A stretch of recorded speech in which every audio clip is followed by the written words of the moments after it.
Assalamualaikum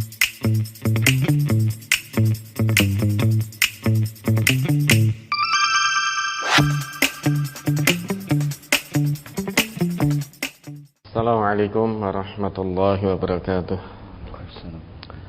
Bapak Ibu, saudara dan saudari, mari kita mulai. Bismillahirrahmanirrahim. Ya, ada pertanyaan dari brosur di halaman 13. An Nabi Hurairah radhiyallahu anhu qala Nabiyyu sallallahu alaihi wasallam yaqulullahu ta'ala ana inda zanni abdi bi wa ana ma'ahu iza zakaroni fa in zakaroni fi nafsihi zakartuhu fi nafsi wa in zakaroni fi mala'in zakartuhu fi mala'in khairin minhum wa in taqarraba ilaiha bisyibrin taqarrabtu ilaihi zira'an wa in taqarraba ilayya zira'an taqarrabtu ilaihi ba'an wa in atani yamsi ataituhu harwalatan. Rawahul Bukhari. Dari Abu Hurairah radhiyallahu an, ia berkata, Nabi sallallahu alaihi wasallam bersabda, Allah Ta'ala berfirman, aku menurut persangkaan hambaku terhadapku, dan aku besertanya apabila ia mengingatku. Maka jika ia mengingatku di hatinya, aku pun mengingatnya pada diriku. Dan jika ia mengingat atau menyebutku pada sekumpulan orang, maka aku menyebutnya dalam sekumpulan yang lebih baik daripada mereka. Dan jika ia mendekat kepadaku sejengkal, maka aku akan mendekat kepadanya sehasta. Jika ia mendekat kepadaku sehasta, maka aku akan mendekat kepadanya sedepa. Dan jika ia datang kepadaku dengan berjalan, maka aku akan datang kepadanya dengan berlari. Hadis riwayat Al-Bukhari. Bagaimana terkait dengan hadis ini? Di hadis Bukhari juz 8 halaman 171, aku menurut prasangka hambaku. Bagaimana sikap kita ketika berdoa memohon ampun kepada Allah? Apakah yakin akan diampuni atau ragu akan diampuni? Karena kami selalu takut dan was-was dengan dosa-dosa kami ketika berdoa mohon ampun kepada Allah Subhanahu wa taala. Mohon tausiahnya. Ya, bersyukurlah panjenengan karena masih punya rasa takut akan dosa-dosanya. Ya, di mana saat ini banyak manusia, bahkan orang yang mengaku beragama Islam pun sudah tidak takut lagi untuk berbuat dosa, berbuat maksiat. Jangankan untuk mikirkan dosanya, larangan-larangan Allah dan Rasul pun banyak yang diterjang. Tidak peduli apapun bentuk larangannya. Ya, apakah mengambil haknya orang lain atau menumpahkan darah orang lain yang tidak dibenarkan dalam agama, ataupun juga menerjang segala bentuk larangan Allah dan Rasul, sehingga bendino itu berbuat dosa wis ora mikir. Ya, hanya untuk mengikuti hawa nafsu, untuk mendapatkan kesenangan duniawi. Nah, maka panjenengan ini harus bersyukur. Allah masih tanamkan rasa takut di hati panjenengan tentang dosa-dosa yang sudah dilakukan. Kenapa kok bisa begini? Kok takut dengan dosa? Ya, ini karena ngaji. Manusia yang tidak mau ngaji artinya tidak mau mentadaburi Quran, tidak mau mentadaburi tuntunan Rasulullah, ya tidak percaya dengan adanya surga dan neraka. Panjenengan takut terhadap dosa-dosa itu karena yakin dan mengimani sepenuh hati bahwa akan ada kehidupan yang abadi sesudah kehidupan dunia ini selesai. Iman kalau ada perhitungan amal, sehingga hidup bukan hanya di dunia ini saja. Maka bersyukur kepada Allah. Hamba Allah yang beriman itu kalau mengingat dosa-dosanya itu takut seperti kaya arep kejugrukan gunung. Mau kejatuhan bukit, kejatuhan gunung, saking takutnya. Nah, di dalam hadis qudsi tadi Allah telah menegaskan maha kasih sayang Allah kepada hambanya. Jadi kalau ada hamba itu yang selalu mengingat Allah dalam hatinya, dalam kesendirian, Allah akan langsung mengingatnya pula. Kalau ada hamba Allah yang melupakan Allah, Allah juga tidak butuh. Ya. Ada hamba yang mengingat Allah dalam sekumpulan orang, Allah akan balas dengan yang lebih baik, diingat juga oleh Allah. Kalau ada seorang hamba mendekat kepada Allah ya, dengan sejengkal, maka Allah langsung sambut. Taqarrabtu ilaihi ba'an, taqarrabtu ilaihi dzira'an. Allah akan mendekat menyambut hamba tersebut dengan sehasta. Jadi dengan yang lebih cepat, lebih cepat. Kalau ada seorang hamba mendekat kepada Allah sehasta, Allah akan datang langsung menyambut sedepak. Kalau ada yang datang kembali tobat kepada Allah dengan berjalan, maka Allah akan menyambut dengan berlari. Saking maha kasih sayangnya Allah terhadap hambanya yang mau kembali kepada Allah. Nah, kalau kita berdoa memohon kepada Allah, ya harus yakin Allah itu maha mengabulkan doa. Doa yang tulus dengan penuh keyakinan, hanya memohon dan berharap kepada Allah, maka Allah akan mengabulkan dengan syarat-syarat doa yang dikabulkan. Dipenuhi syarat-syarat doa untuk dikabulkan oleh Allah, dipenuhi dulu. Salah satunya jangan sampai ada makanan maupun minuman yang masuk ke tubuh kita dengan cara haram. Karena itu bisa menjadi sebab terhalangnya doa seseorang. Ya, pagi, siang, sore, malam terus berdoa kepada Allah, tetapi makanannya, minumannya yang setiap saat dikonsumsi didapat dari cara yang haram, sehingga dagingnya ada yang tumbuh dari makanan minuman yang haram. Nah, itu tidak akan dikabulkan doanya oleh Allah. Pakaiannya ya, apa yang dipakai juga didapat dari cara yang haram. Nah, sekalipun berdoa Allah tidak akan penuhi, tidak akan dijawab oleh Allah. Lawang syarat terkabulnya doa saja tidak dipenuhi oleh seorang hamba. Selain itu berdoa kepada Allah harus dengan keyakinan, jangan coba-coba, jangan ragu-ragu kepada Allah. Yakin betul bahwa Allah itu maha mengabulkan doa. Ud'uni astajib lakum. Ya, berdoalah kamu sekalian kepadaku, kata Allah begitu. Niscaya akan aku jawab, akan aku kabulkan doa-doamu. Nah, kalau kita ragu, tak ndonga, kok ditampa apa ora? Kok gek-gek ra ditampa, gek-gek enggak dikabulkan oleh Allah. Nah, kalau itu yang kita lakukan, ada perasaan ragu kepada Allah bahwa doanya tidak akan dikabulkan oleh Allah, ya tentu tidak akan terkabul. Karena kita kepada Allah itu harus yakin sepenuh hati. Tidak ada yang sulit bagi Allah. Namun demikian, ya, jangan mendikte Allah.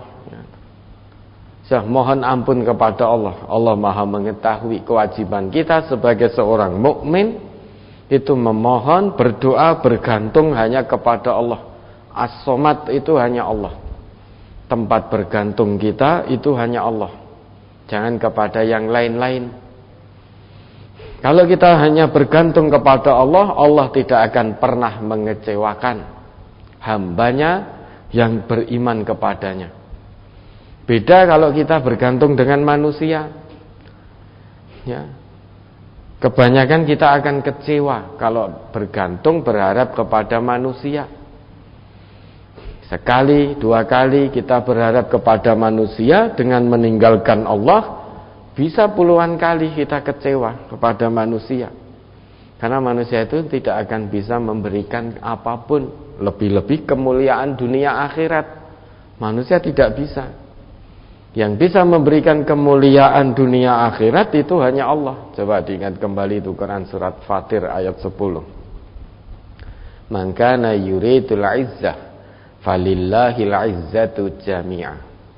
Ilaihi yas'adul kalimut thayyib wal 'amalus shalih yarfa'u. Quran surat 35. Surat Fatir surat 35 ayat 10. Man kana yuridul izzata falillahil izzatu jami'a ilaihi yas'atul kalimut thayyibu wal 'amalus shalihu yarfa'u walladzina yamkuruna as-sayyi'ati lahum 'adzabun syadid wa makru ulaika huwa yabur. Barang siapa yang menghendaki kemuliaan, maka bagi Allah lah kemuliaan itu semuanya. Kepadanya lah naik perkataan-perkataan yang baik dan amal yang soleh dinaikkannya. Dan orang-orang yang merencanakan kejahatan, bagi mereka azab yang keras dan rencana jahat mereka akan hancur. Ya toh. Man kana yuridul izzah. Bagi siapapun, man kana siapapun, ya, yang menghendaki kemuliaan. Jangan cari kemuliaan dengan ngemis-ngemis kepada manusia. Rugi. Karena manusia yang kita datangi juga tidak akan bisa memberikan kemuliaan apapun. Ya. Paling kemuliaan kalau tolak ukur manusia itu hanya materi duniawi. Yang semu, yang punya materi duniawi itu Allah. Allah itu pemilik kerajaan langit dan bumi. Maka kalau ingin mencari kemuliaan, jangan berharap kepada manusia. Jangan ngemis-ngemis kepada manusia dengan menjual akidah, dengan menjual agama ini. Ngemis ke sana kemari kepada manusia, mengharap kemuliaan, kedudukan misalkan. Nah, ini ada kok. Ya, di satu tempat pekerjaan itu kebetulan dia seorang bawahan, seorang karyawan sedang sholat. Padahal sudah Allahu Akbar. Kalau sudah mulai sholat, maka tidak ada yang agung selain daripada Allah. Kalau kita sudah mulai sholat Allahu Akbar, maka yang diingat hanya Allah. Lah kok tiba-tiba HP-nya berbunyi. Setelah tahu ternyata dari atasannya, dijawab gitu. Ini ada di satu tempat pekerjaan sedang sholat menghadap Allah, menghadap Sang Maha Pencipta yang Maha segala-galanya. Hanya gara-gara di tengah-tengah sholatnya pimpinan perusahaannya, bosnya nelpon, diangkat. Kamu di mana? Ke sini. Oh ya, batalkan sholatnya. Karena pimpinannya nelpon. Takut kenapa? Engkau nek tidak bersegera memenuhi keinginan bosnya, bisa-bisa diturunkan pangkatnya, atau dipotong gajinya, atau bahkan dipecat. Itu saja takut. Lebih memilih membatalkan sholatnya padahal sedang menghadap Allah. Lebih memilih bersegera menjawab telepon daripada bosnya, pimpinannya. Berarti ini kan lebih memilih kemuliaan di hadapan manusia. Ingin mendapatkan kemuliaan dari manusia, padahal yang namanya semua kemuliaan itu hanya milik Allah. Walillahil izzatu jami'ah. Nah, untuk mendapatkan kemuliaan tersebut ada syaratnya. Ilaihi yas'adul kalimut thayyib wal 'amalus shalih yarfa'u. Ya, ucapan harus benar, ucapan harus lurus, dan juga amal-amal soleh yang lain. Jadi untuk mendapatkan kemuliaan di hadapan Allah, baik perbuatan, ucapan, sikap kita harus sesuai dengan apa yang menjadi ketentuan Allah dan juga Rasul-Nya. Maka otomatis kemuliaan akan didapat, termasuk ketika berdoa memohon ampun kepada Allah atau memohon apapun kepada Allah harus yakin. Yakin seyakin-yakinnya Allah itu sudah buat ketetapan ud'uni astajib lakum itu. Nah, kalau Allah sudah buat ketetapan, sudah berjanji, Allah tidak akan pernah mengingkari janji yang sudah dibuatnya. Beda dengan makhluk. Allah itu Khalik. Khalik itu kalau sudah berjanji, sudah membuat ketetapan, tidak akan pernah diingkari. Sebanyak apapun janji yang sudah ditetapkannya. Ya, kalau makhluk sekali buat janji 2-3 kali mengingkari, menyelisihi, maka makhluk itu butuh pada Khalik. Ya, karena makhluk itu butuh pada Khalik, maka harus taat, harus tunduk pada aturan yang dibuat oleh sang Khalik. Jangan buat aturan sendiri dalam menjalankan agama ini. Apa yang menjadi aturan sang Khalik, baik yang ditetapkannya di dalam kalamnya, maksudnya dalam Quran, maupun melalui Rasulnya, tunaikan. Apa yang dilarang, jangan dekat-dekat, apalagi kok sampai mengamalkan apa yang menjadi larangan Allah dan Rasul. Ya, dalam agama ini hanya ada 2, if'al la taf'al. Kalau kerjakan, perintahnya kerjakan, sudah. La taf'al, kalau agama mengatakan la taf'al, sudah, jangan kerjakan. Termasuk ya, perintah untuk yakin kepada Allah ini datang langsung dari Allah. Maka mohon ampun pada Allah dengan penuh keyakinan bahwa Allah pasti mengampuni. Jadi yakin betul. Jangan hanya setengah-setengah, apalagi sampai mencoba. Ya, iman kita harus sodik, jangan mudzabdzab, jangan mutarodid, apalagi sampai kadzib. Harus sodik betul, yakin betul kepada Allah.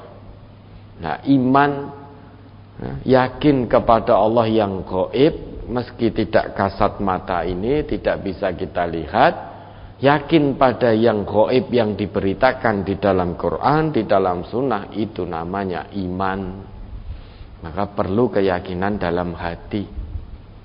Nah, kalau kita mohon pada Allah, berdoa, mohon diampuni dosa-dosa, tapi kita sendiri ragu apakah Allah Maha Kuasa mengampuni dosa seseorang. Nah, bagaimana mungkin Allah akan ampuni dosa kita, wong kita ragu. Kita ragu.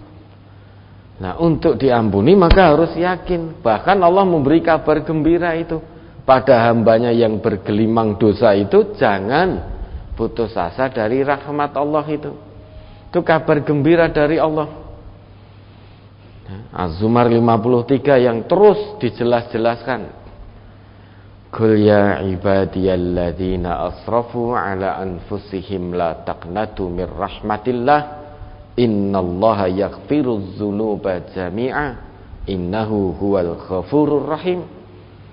Kurang yakin apa kalau Allah sudah menetapkan, sudah menjanjikan sesuatu, bahwa bagi hamba Allah sekalipun bergelimang dosa, dosanya setinggi langit, sedalam lautan, namun kalau dia mau kembali kepada Allah, bertobat, berhenti dari dosanya, la taqnatu mir rahmatillah. Jangan putus asa dari rahmat Allah. Sebesar apapun dosa seorang hamba tersebut.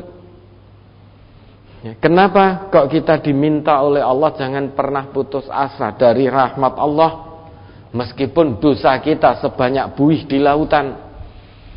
Karena Allah itu maha mengampuni semua dosa, kecuali dosa-dosa syirik,